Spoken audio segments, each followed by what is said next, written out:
Jornada Teológica, seu curso de teologia ao vivo na Melodia. Venha aprender as Escrituras e conhecer mais a Deus. Jornada Teológica com o professor Eliel Henrique.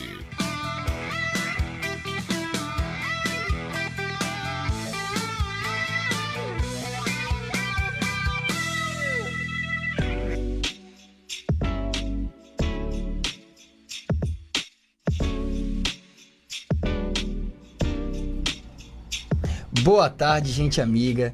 Que prazer e que honra estar aqui com vocês. E claro, para nossa segunda-feira de Jornada Teológica, estamos aqui para aprender. E se você é um cristão, está preparado para aprender as Escrituras de uma forma didática, rápida, mais profunda, então hoje é o dia.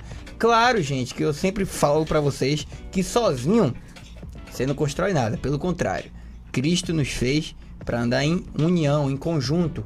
Então, nunca pense que você é demais ou que você é o único no planeta. Sempre tem 7.000 joelhos que não se dobraram ainda, tá bom? Então hoje, para essa jornada teológica, eu trouxe como amigo Pastor Faisal, direto de Moçambique, gente. É longe, viu? Então você aí que talvez já ouviu falar sobre África, talvez tem várias ideias mirabolantes sobre a África, vai aprender algumas coisas erradas que você já ouviu, que não é verdade, e outros talvez que é verdade, e você pode ali sintonizar. Mas pra gente começar, pastor, pode se apresentar, dar um oi para esse povo maravilhoso. Boa tarde a todos os telespectadores aqui da Rádio Melodia FM. Eu sou Faisal, da África, Moçambique, e estou aqui para compartilhar convosco aquilo que são as experiências vividas, as experiências ouvidas, as experiências que nós temos tido lá no nosso dia a dia, né? E eu creio que algumas coisas vocês já sabem, outras coisas vocês sabem de um jeito errado, então vão se surpreender muito e fica em sintonia com a gente aqui. Amém. Como eu sempre falo, o passaporte para essa aula, pastor, é caderno e Bíblia. Vamos sempre anotar, sempre aprender com as Escrituras. Nunca fique refém do que é falado. Abra a Bíblia, descubra se é verdade, tá bom? Não esqueçam, internet é bom, tecnologia é bom, mas o diabo também usa, ele não está dormindo. Mas para a gente iniciar, sempre iniciamos orando. Pedir para o pastor iniciar orando e abençoar nosso programa. Amém. Oremos. Pai, te damos graças, Senhor, nesta hora que o Senhor nos permitiu que a gente estar aqui neste lugar. Quero pedir que o Senhor perdoe os nossos pecados, assim como nós perdoamos a todos aqueles que têm nos ofendido. Amém, Pai. E pedir a sua graça para que hoje, Senhor, o Senhor possa nos inspirar com sabedoria, com entendimento, para que esse povo que está lá do outro lado nos escutando possam se encher da sua graça, e quem estiver a precisar do seu Espírito Santo possa receber, quem estiver a precisar da sua libertação, Amém, Pai, possa Jesus, receber, Pai. tudo para a honra e glória do seu santo nome. Amém. Amém. Vamos lá. Meu lindo, já tá na tela o slide pra galera? O Evangelho em Moçambique? Já tá. Perfeito. Então você que está nos acompanhando pelo Facebook e vai ficar gravado, vai ver pelo YouTube e outras plataformas, e também quem está ligadinho só nos ouvindo, vocês vão ter acesso a esse slide, né? Vocês estão vendo aí a bandeira de Moçambique. Hoje não vamos falar de nada histórico de cara, então relaxa que a gente não vai falar sobre a questão da África nesse modo. Mas eu quero que o pastor, né, ele vai falar um pouquinho. Pode passar mais uma imagem, Jonathan, por favor? Vocês estão vendo aí uma imagem de um projeto, né, de algo que acontece, que talvez você já viu muita foto. Talvez todo mundo vai... A primeira frase que vai falar África é fome, dificuldade, muita gente lá, é muito dinheiro que rola. Parece que é só essas frases que tá na boca do cristão. Então talvez é melhor a gente aprender da forma certa do que repassar coisas que a gente ainda não sabe. Então, pastor, fique à vontade, o senhor já falou o seu nome, mas se apresente melhor, o seu ministério, sua família, o que é essas fotos que está passando, para que todos entendam. Pois é, mais uma vez, eu, como eu disse por nome, sou Faisal, sou pastor e missionário há 8 anos e assim, através da misericórdia de Deus, né, pela experiência também de vida, né, que eu tive, Deus me levou, né, para essa direção de não só estar preso nas 4 paredes da igreja, mas também atender aquilo que é a questão dos necessitados, né? Por quê? Porque eu tive uma infância um pouco triste, um pouco dolorosa, né, em que os meus pais se separaram muito cedo. Nós éramos 4 irmãos e aí eu era o mais velho. Eu tive que trabalhar para poder cuidar dos meus irmãos. Eu tive que trabalhar e como sendo a África um lugar de muita desigualdade assim social, eu trabalhava não para ter um salário, mas para ter um prato de comida. E eu tinha que levar esse prato de comida para casa para poder compartilhar com os meus irmãos. E assim, aquilo foi algo realmente, foi uma fase da minha vida que eu tento apagar às vezes, né? Mas hoje o amor de Cristo tem preenchido meu coração, né? E não tenho vivido com raiva, com rancor, essas coisas todas, pela misericórdia de Deus. Mas agora que eu cresci, que eu conheci a Deus, eu tive muitas experiências, eu diria, negativas nessa fase. Por quê? Porque eu já passei por abuso, já passei por violência, já passei por várias coisas, porque nós éramos indefesos, nós não tínhamos quem poderia estar conosco para poder nos acudir, para poder estar do nosso lado, né? E assim, quando eu comecei com o ministério, aí nós no princípio apenas ajudávamos algumas pessoas que a gente podia. Também eu não sou também financeiramente rico, né? Então Dá para abraçar todo mundo, né? É isso. Eu trabalhava para manter a minha própria família, né? Sim. E assim, sempre chegava uma criança necessitando e nós acolhíamos. E um dia apareceu uma criança em particular que chamou muito a minha atenção. Em que essa criança, ela veio em casa, passou o dia com minha esposa. Nesse caso, eu não estava em casa. Ela passou o dia em casa e no final do dia, ela, ao invés dela compartilhar as refeições com as outras crianças em casa, ela levou a parte da refeição que era dela, botou numa sacola. Então, assim, minha esposa não sabia exatamente da minha história, da história da minha infância. Ela, quando viu aquele cenário, pensou que a criança ou estivesse a roubar ou a desviar. Então, ela depois, no fim, conversou comigo. Hoje, uma criança levou comida depois na sacola, eu não entendi.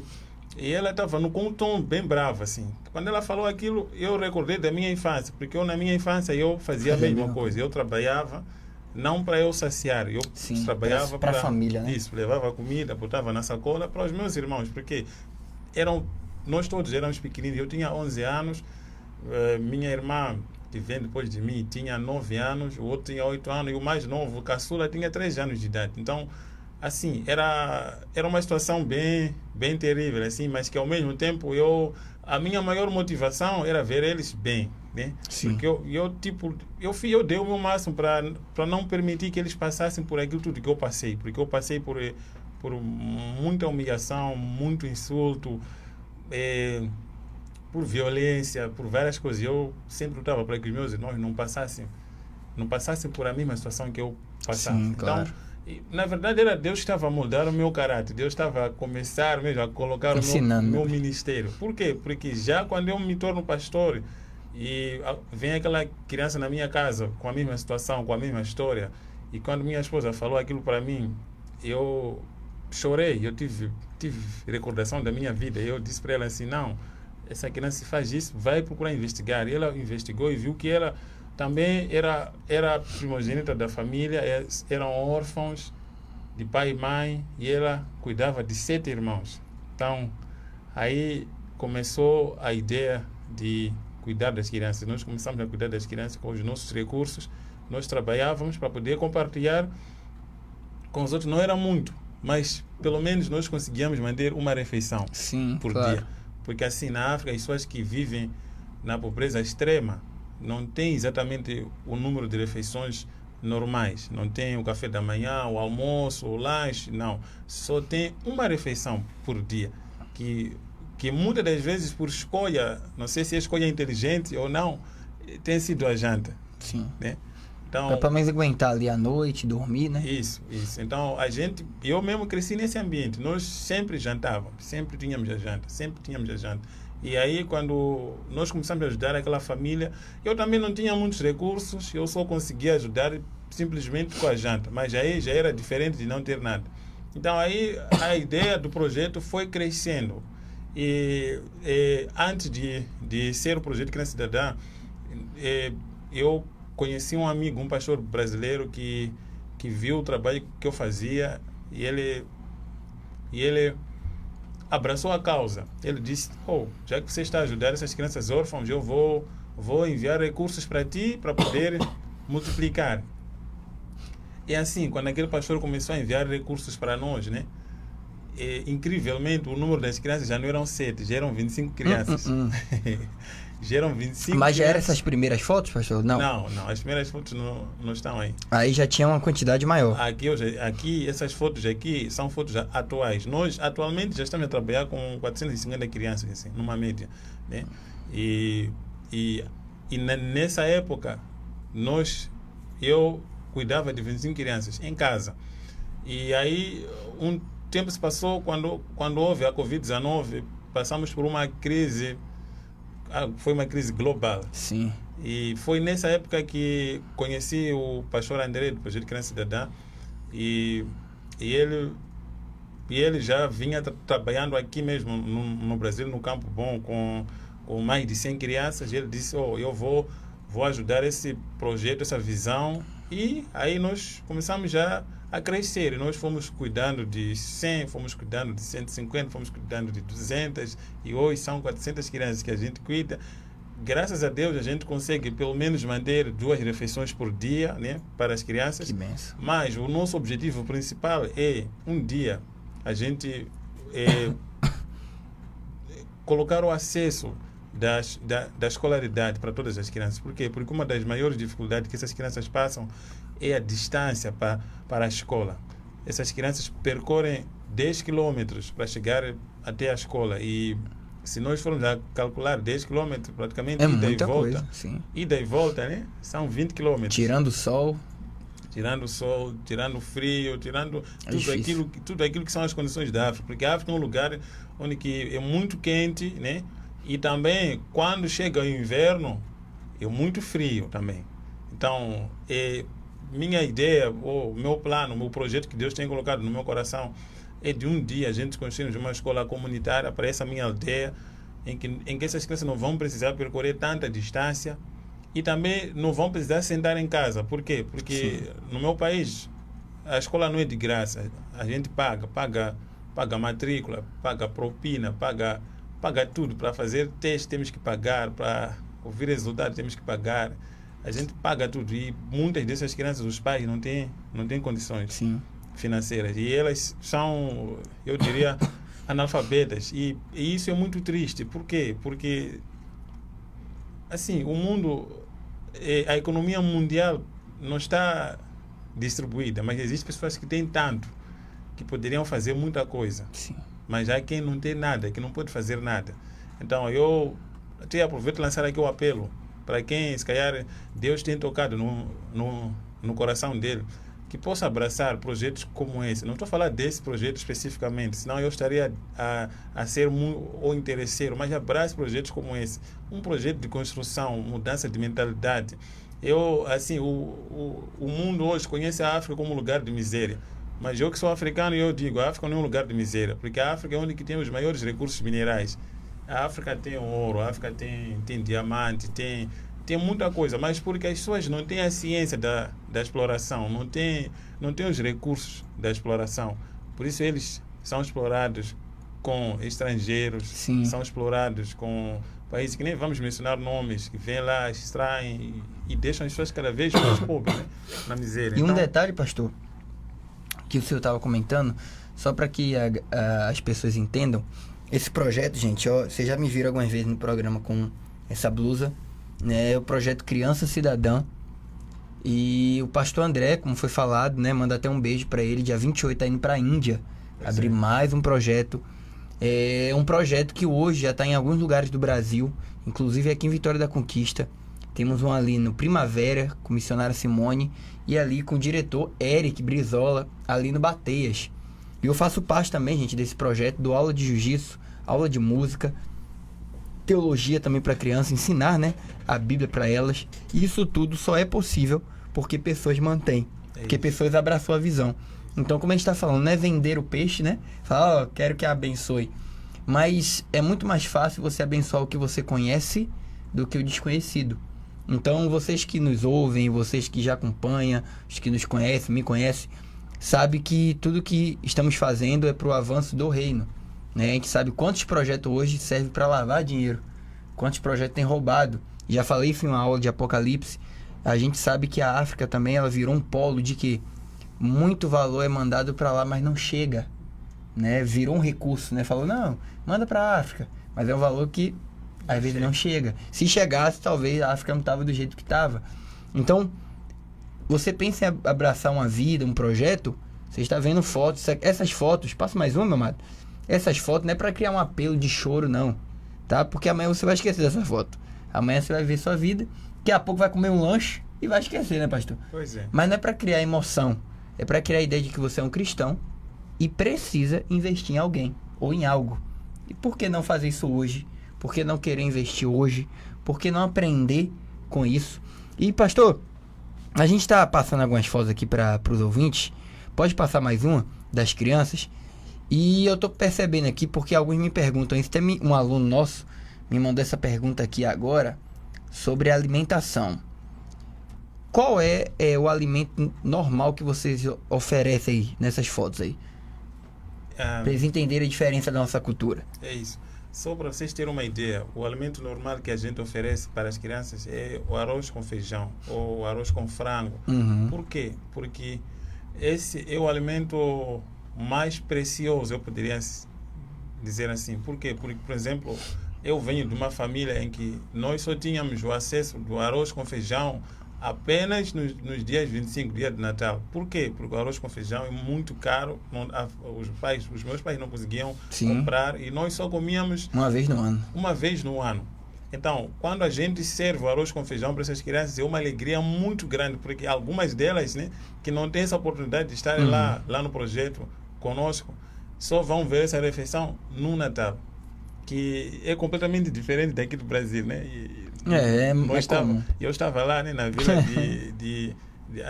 vila de São João, né? Sim. São João, uma coisa desse, em que eu perguntei lá para as crianças, vocês na vossa casa ficam sem arroz? Disseram, não, nós não ficamos sem arroz. Eu disse, mas vocês se consideram pobres? Sim, nós nos consideramos pobres. Então, vocês devem ter a mente que, enquanto você se achar mais pior, há quem é mais pior do que você. Por que eu estou a dizer isso? Porque nós devemos ter a cultura da gratidão. Devemos ter a cultura da gratidão. Porque hoje o povo, o crente hoje, não entende o que é a cultura da gratidão. Você tem que agradecer pelo pouco que Deus te dá. Nós na África, servimos arroz com feijão. É um luxo para essas crianças. É um luxo, porque elas só poderiam ver isso no Natal. Uma vez só, né, pastor? E as crianças comemoram isso com tanta alegria, que até, assim, eu tenho alguns amigos que já puderam visitar lá, é o caso do fundador mesmo do projeto, né? Sim, o pastor André foi lá, né? Foi lá. Ele chorou, porque assim, quando eu falo assim agora, assim, para quem está me escutando, pode pensar que, não, esse pastor, e só ver imagem não é forte, esse pastor, né?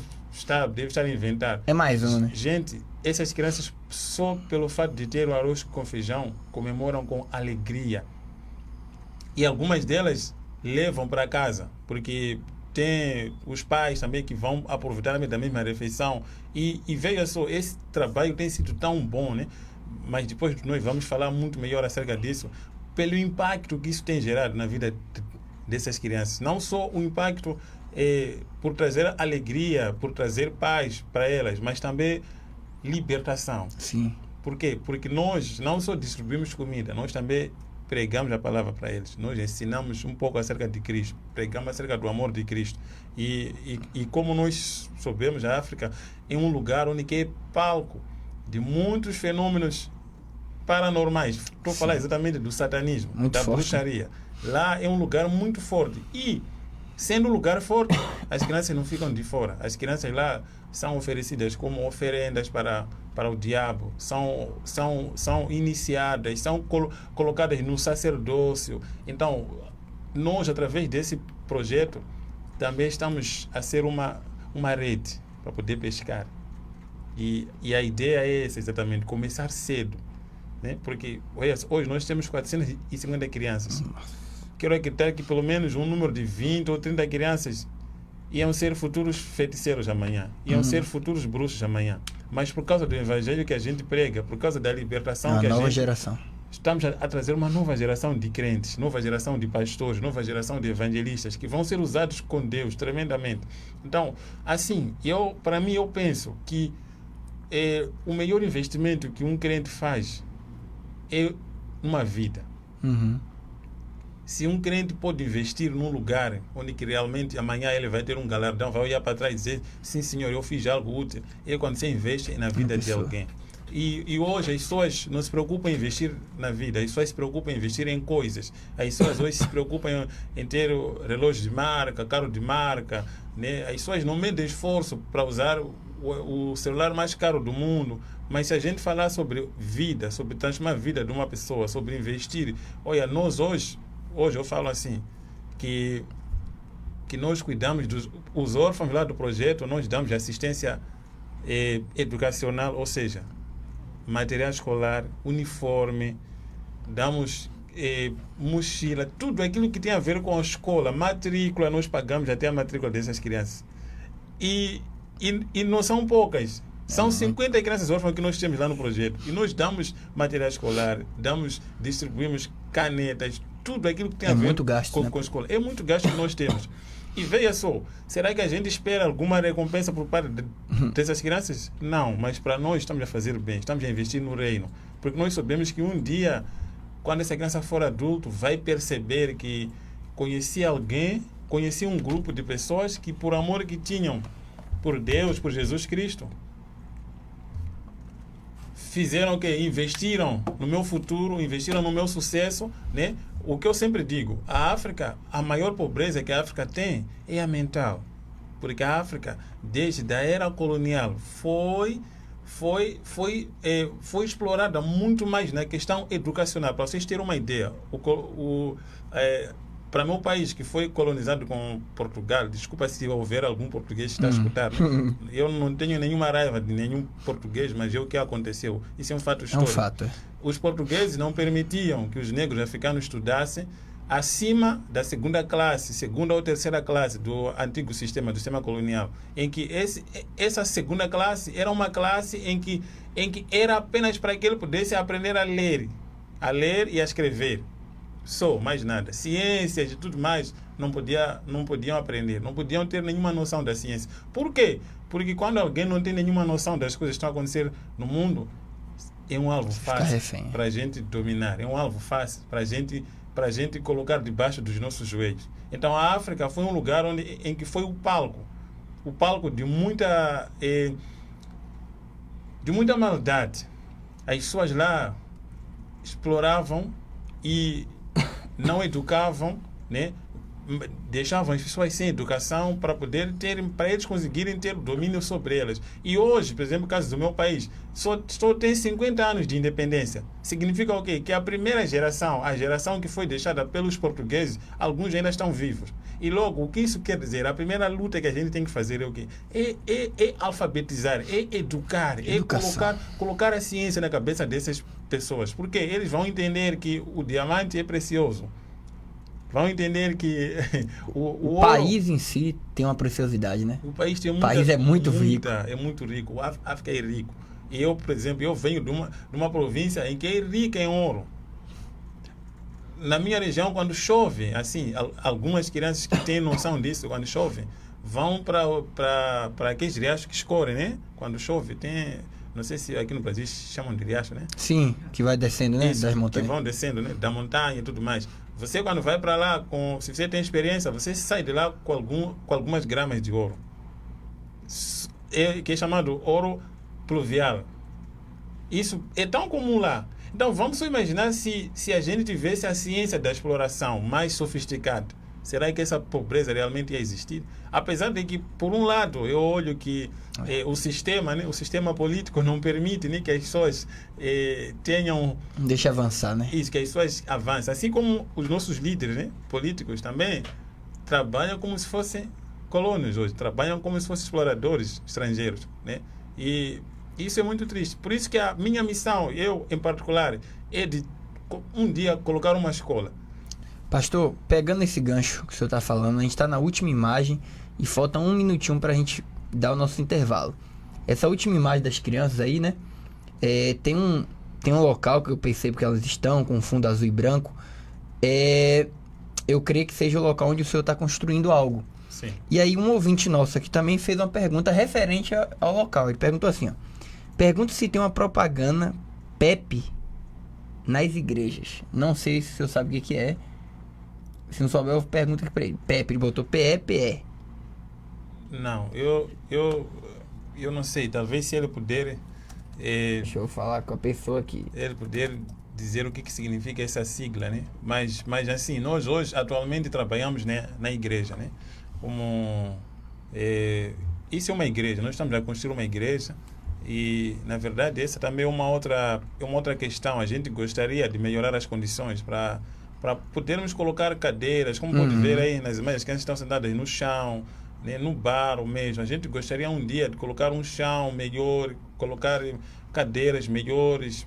Por quê? Porque eu acredito que o ambiente bom, a autoestima também é boa. Sim, melhora o aprendizado. Melhora o aprendizado, melhora tudo. Porque assim, por exemplo, nessa poeira é muito propenso às doenças. E a África é um lugar propenso às doenças, propenso às diarreias, propenso às gripes. E, além, claro, da malária, né, que é o maior vilão, principalmente das crianças, né? A malária lá, por ano, são cerca de mais de 3 milhões de vítimas que tem causado. Então... Entendi. Pastor, eu creio que as pessoas que estão nos ouvindo, que depois também vão ver o que vai ficar gravado,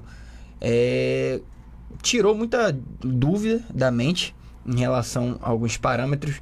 Eu sempre digo, né, que sempre quando a gente vai falar de Bíblia ou algo proveitoso, parece que 1 hora serve para nada, né? Já se passou meia hora já. Então, infelizmente, a gente percebe como o diabo tem investido no tempo, né? Como que ele tem criado filmes, séries e coisas para nos tirar do tempo.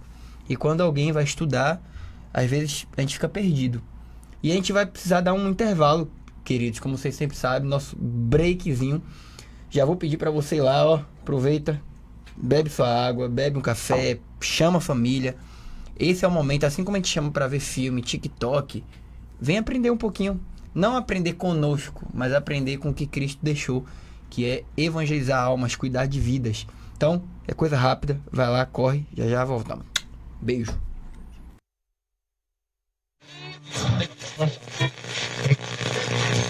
Você ainda ouve rádio de forma antiga, com chiados e interferências?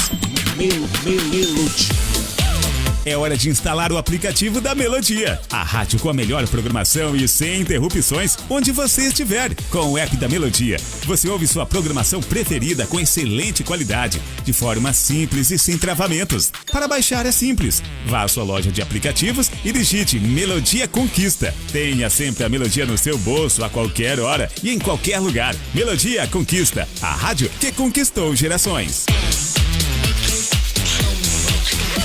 O colesterol alto pode matar e os cuidados devem começar na infância para evitar graves problemas na fase adulta, como doenças cardiovasculares, infarto do miocárdio e acidente vascular cerebral. Crianças entre 2 e 8 anos que possuam pais ou avós com históricos de doenças cardíacas ou de colesterol alto devem ter seu colesterol dosado. Entre os 9 e 12 anos, toda criança deve ter seu colesterol avaliado. Se o LDL colesterol ou colesterol ruim de seu filho estiver acima de 130 mg por decilitro, procure seu pediatra ou endocrinologista. O colesterol alto de seu filho não é brincadeira. A infância e a adolescência são fases importantes na prevenção das doenças do coração. Calvície, nunca mais! JC Beauty Hair Cabeleireiros traz para você um novo implante de cabelo sem dor e sem custo alto para qualquer tipo de calvície. masculina ou feminina. Compra e venda de cabelo, produtos para mega hair, manutenção e alongamento, arrumação de noivas, depilação, manicure e pedicure, corte, escova e química em geral. JC Beauty Hair Cabeleireiros, Rua Correia Leite 44 Centro, telefone 3421-2734. Sintonize-se na RBG Bolsas, a loja que traz um mundo de acessórios para você, com uma gama impressionante de opções, desde elegantes mochilas até pastas práticas, necessaires, malas versáteis, carteiras sofisticadas e até mesmo bolsas para bebês adoráveis. Temos tudo o que você precisa para complementar seu estilo único. Mas a RBG Bolsas não é apenas sobre acessórios. Podemos tornar seus momentos especiais únicos. Oferecemos personalização que ultrapassa o comum. Criamos produtos personalizados, desde brindes para sua instituição até acessórios que contam a sua história. Ligue no Zap 779-8802-0319 e fale com nossa equipe apaixonada. RBG Bolsas, onde cada peça conta uma história. Venha criar a sua na RBG Bolsas.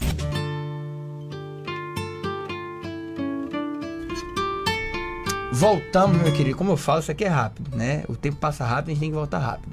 Gente, vocês estão vendo agora, nossa segunda parte do programa, a gente gostaria de falar um pouquinho da parte da magia, como o pastor citou, sim, na África. Talvez já viram muito vídeo e algumas coisas é verdade e outras é mentira. Mentira em qual sentido? Tem muita coisa que é atribuído, né, talvez a uma igreja ou é atribuído a uma pessoa, mas a pessoa não sabe a história por trás. Então a gente queria falar um pouquinho. Pastor, aí na tela está escrito magia filosófica e magia ritualista. O que é essa magia filosófica? Para eles entenderem. Assim, de um jeito mais simples, né? Vou aqui falar de um jeito simples. A magia filosófica é exatamente aquela magia que eu poderia chamar a magia mais popular nos nossos dias, que é a que é pregada pelo Ocidente, né? Que alguns que vêm, que através desse tipo de magia, desse tipo de culto, né? Nasce lá os Illuminatis, a maçonaria e todas as outras linhas de ocultismo, né? Em que essa magia foi propagada principalmente por um senhor chamado Aleister Crowley. Isso. Lá nos Estados Unidos. Ele que escreveu um livro em que ele começou a falar aí sobre alguns pactos e tudo mais, adorar Satanás, até se criar essa igreja, isso. Mas, assim, esse é completamente diferente da magia ritualística que é praticada na África. Na África não é seguido a mesma linha. Apesar de que, para nós que somos crentes, sabemos que todos eles são farinha do mesmo saco, né? Tudo é ruim, né, velho? Tudo é ruim. Todos eles adoram mas um é mais palpável e a outra é mais escondida, né? Um é mais palpável e a outra é a mais escondida. Então, falar um pouco da magia ritualista, como é o caso da África, isso já vem datado desde os séculos antigos. Por quê? Porque mesmo eu que sou africano, né, que sei um pouco da história, as práticas hoje da magia africana são passadas de pais para filhos. Aquilo é mais ou menos como se fosse uma herança. É como se fosse lá na Bíblia a herança patriarca, né? Sim, em que Abraão abençoou Isaac abençoou Jacó e assim foi. Então lá também é do mesmo jeito. É uma herança que vem desde a época primordial, desde a época passada, desde a época em que a África apenas só era um lugar onde que existia quatro ou cinco tribos, né? Que eram os Khoikhoi, os Khoisan, os Otetontes, os Bantus e mais um outro que eu esqueci, que são anões. É um grupo, é uma minoria agora de anões, né? Então, nessa linha dessas 4 tribos que povoaram a África antigamente, antes de ser povoado como é hoje, cada um, né, foi adquirindo, foi se tornando especialista em uma certa prática. Lá na África hoje tem o voodoo, tem que, claro, através do voodoo, esse voodoo africano é de lá onde nasce, né? O voodoo que é praticado no Haiti, né? Que é isso, acho que é esse voodoo que mais vocês conhecem aqui, né? Aqui nas Américas, né? Mas que é um voodoo um pouco diferente daquilo que é da África, porque o voodoo americano já é um pouco misturado com o catolicismo, entra lá alguns santos, mas enquanto que o voodoo africano não. O voodoo africano é praticado segundo as práticas antigas, em que os deuses que são lá mencionados, que são lá adorados, são os deuses antigos, né? Ou seja,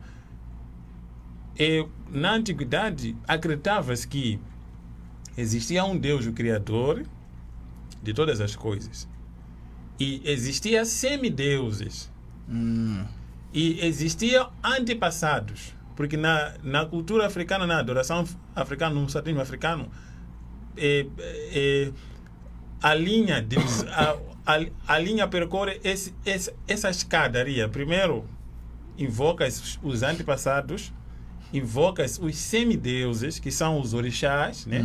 Como hoje é conhecido aqui, e o Deus, o Criador de todo o universo, não se invoca. O Deus, o Criador de todo o universo, apenas só é delegado as orações para esse Deus através dos orixás, em que esses orixás tem nomes tão abundantes como aqui hoje é conhecido, né? Trancarua, Emanjá, etc, etc. Eu não vou falar muito deles, porque não quero falar muito deles também. Então, nessa linha toda de adoração, cada um desses semideuses tem sua forma de ser adorado, tem seu lugar onde vai ser adorado. Em que uma cultura muito preservada na África são as montanhas, são consideradas lugares sagrados. Cemitério é considerado lugar portais, né? sagrado. Por quê? Porque são lugares onde que pode se invocar esse grupo, essa classe dos semideuses. E isso hoje, na teologia, o que nós compreendemos? Compreendemos que Deus, o Criador de todas as coisas, criou seus anjos. E alguns anjos se rebelaram. E são esses anjos que se rebelaram que hoje, na cultura africana, são tratados como orixás, que são tratados como semideuses. Por quê? Porque são anjos que, ao se rebelarem contra Deus, né, começaram a colocar uma ciência diferente na mente humana. Sim. Começaram a colocar lá uma doutrina diferente na mente humana. A doutrina da feitiçaria, a doutrina da prostituição, a doutrina da magia, a doutrina de várias coisas. E só pegando um gancho, pastor, dessa parte que o senhor está falando, que eles estão vendo uma foto aí de um local, tá a foto branca aí, né? Preto e branco, que é a maçonaria. Foi a primeira, né? Lá vindo, claro, de novo, né, gente? Não é falando mal dos portugueses, não, tá, gente? Mas foi Portugal que trouxe muita coisa, infelizmente, sim, né? Inclusive, aqui em Lourenço Marques, né? Que hoje é a capital, Maputo, ela tinha um padrão ali de maçonaria, que é o que vocês estão vendo. Pode passar mais um, John? Hoje, né? Claro que não tem uma funcionalidade tão forte, né? Que é a escola industrial, mas vocês percebem o quê? Que tudo que é relacionado à maçonaria, Illuminati, que vocês conhecem de filme, de outras coisas, na África não é tão palpável, não nessa parte tão palpável como a gente vê em outros lugares, né? Eu acabei de mostrar um que era a maçonaria. Depois veio o Salazar, que foi, né, um governante, proibiu a maçonaria ali, e desde então ela foi sumindo. Hoje quem tem lá a maçonaria é todo mundo clandestino, faz na sua casa quieto, não tem as lojas maçônicas. E é por isso que vem a parte do ritual, que é onde o pastor entrou falando, que é a magia mais palpável, é onde a gente vê coisas sobrenaturais acontecendo, coisas que talvez vão falar que é mentira. Inclusive, pastor, só para você já voltar a sua frase, passa mais um aí. Depois da estrelinha, passa mais um, John. Onde tem o Zangbeto. Aí. O Zangbeto, pastor, puxa aí dele, explica o que é, se é só isso que tem na África. Porque quando explica, bota lá, magia negra. Sai logo o Zangbeto. Por que só aparece ele, pastor? O que é isso que está acontecendo na internet? Assim, eu vejo que a internet é um lugar onde que aquelas pessoas que têm muitos seguidores têm a capacidade de influenciar os outros. Ou seja, eu acho que existiu alguém que visitou lá a região da Ghana, da Uganda, né? Onde que é muito praticado a cultura do Zangbeto, Benin e um pouco de Costa do Marfim. E ele olhou aquilo com um espanto que popularizou. Mas, na verdade, o Zangbeto é uma dança. Isso é uma dança. Em que essa dança, normalmente, é uma dança que é usada em festas comemorativas. Principalmente, por exemplo, antigamente, por existirem muitas guerras entre as tribos africanas, se uma tribo ganhasse e a tribo voltasse vencedora, aquela tribo ia celebrar a vitória. Sim. E uma das formas de celebrar a vitória, como assim, quando se celebra uma vitória, como sendo que eram pagãos, né, por assim dizer. Claro, claro. Eles eles, se vão para a guerra, fazem um sacrifício. Se voltam da guerra com vitória, vão fazer mais um sacrifício. E nesse sacrifício vão apresentar uma gratidão aos deuses, nesse caso, os orixás, como eu expliquei. E eles o que faziam? Davam festas. E nessas festas, essas danças eram incluídas, como o caso do Zangbeto, em que a entidade se manifestava naquele lugar. Se realmente gostou ou não gostou da oferenda. Ela falava, né, ali. Sim. Então, hoje o Zangbeto é visto como não sei, o centro da magia central, que pelo menos para eu que sou africano, eu acho que Zangbeto é apenas um grau. É um dos mais baixos, né? Mais fraco, né? É apenas um grau na praia, assim, no mar, né? Na beira de uma praia, é apenas um grau de areia. Por quê? Porque a África tem muito mais, tem coisas mais profundas que eu até queria mesmo que mostrasse aí para as pessoas. Hoje, por exemplo, nós temos assistido as pessoas que são transformadas em animais, né? Tem os casos mais famosos que vocês veem na internet de pessoas que são transformadas em cabrito, né? Em porco. Eu trouxe um vídeo aqui de alguém que foi transformado em porco. Eu trouxe aqui um vídeo de alguém que flutua. Tem vídeos na internet de bruxos que fazem o rio secar. É como se fosse um Moisés. Do nada, né? Do nada. Parece uma coisa que é mentira, né? Por quê? Porque ele simplesmente só quer demonstrar que ele tem o poder de invocar as entidades. Ele quer fazer o quê? Quer ganhar seguidores, quer ganhar pessoas. Porque existem algumas pessoas que são praticantes dessas práticas. E assim, e hoje, infelizmente, essas práticas mesmo já estão entrando nas igrejas. Porque alguns pastores vão ter pacto com esses bruxos para poder apresentar essas demonstrações de poder no altar. Um lugar onde que deveria ser santo, só de adoração, só de santidade. As pessoas estão a levar o que é impuro para esse lugar. E essas pessoas o que fazem? Eu até chamo a atenção aqui de todos os ouvintes. Normalmente, se um pastor faz pacto, tudo que ele vai fazer para ti, para poder te ajudar, vai te cobrar, vai colocar um preço. Se você está doente, ele quer orar por tua cura, vai colocar um preço. Se você está desempregado, quer te abençoar com um emprego, vai colocar um preço. Eu não estou aqui a falar que as igrejas não podem oferecer envelopes de dízimo, de oferta, não pode haver campanha de construção, campanha... Não, irmãos, a igreja para crescer precisa sim de dinheiro, mas existe uma corrente que usa disso como forma de aproveitar, como forma de aprisionar a vida das pessoas. E eu vejo isso tanto na África assim como no mundo, em que alguns são praticantes dessas adorações, mas estão disfarçados de pastores. Ou seja, aqui no Brasil, pastor, então tem pessoas que podem ir para a África, a gente conhece vários, né? Que realmente voltam com essas práticas e coloca aqui. Como também no Brasil, como os ouvintes estão vendo, parece aí Iemanjá, né? Parece o ritual que a gente tem na Bahia. É porque muita coisa de magia que está no Brasil não é que a gente criou. Não. Veio de lá e aqui talvez está diminuído. Porque se eu perguntar a qualquer brasileiro, poucos vão me falar de algo que viu alguém flutuar, alguém transformar em bode.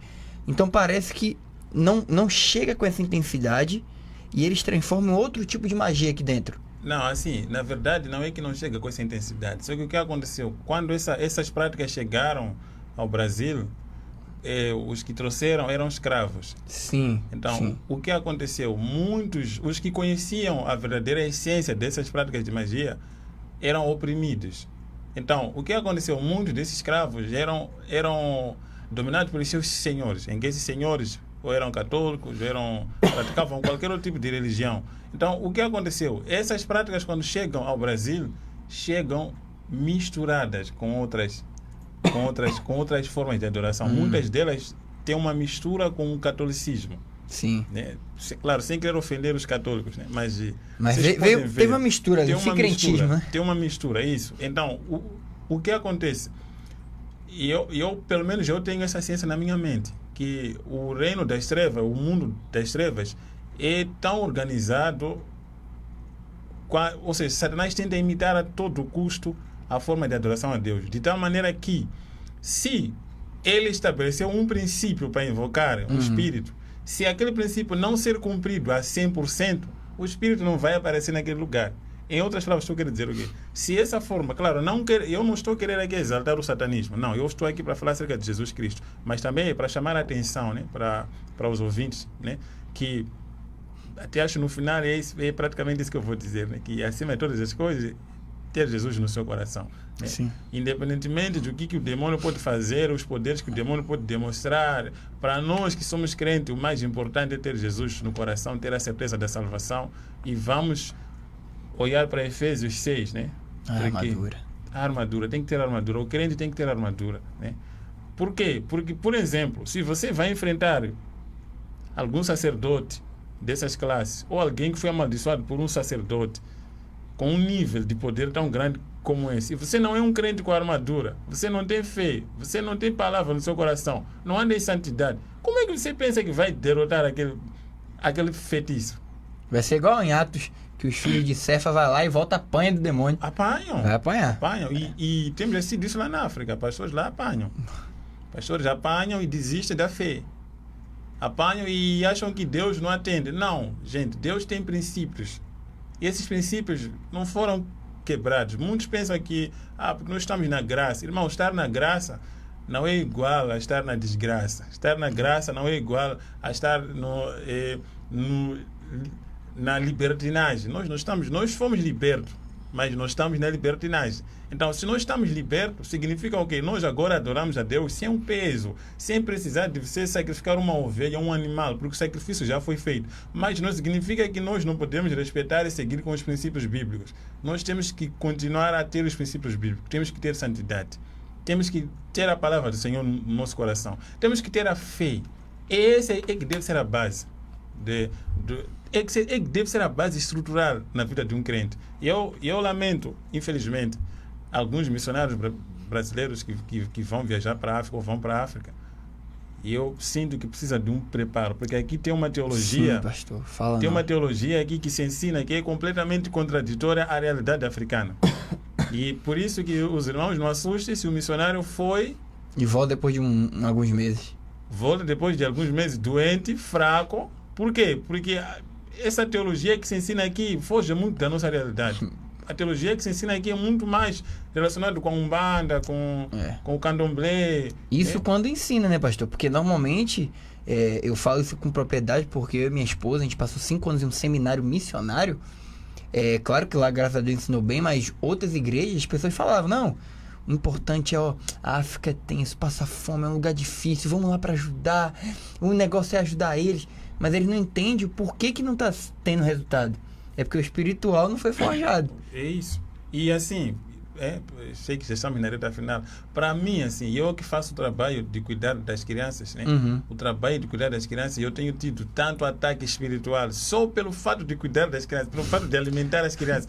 É tanto ataque espiritual que tem vezes que em casa de noite eu não durmo. Por quê? Porque os caras vêm, começam a andar em cima do teto da minha casa, começam a bater as janelas, bater as portas. Eu já expliquei que na África você pode dormir e acordar, a louça toda lavada, a casa toda limpada.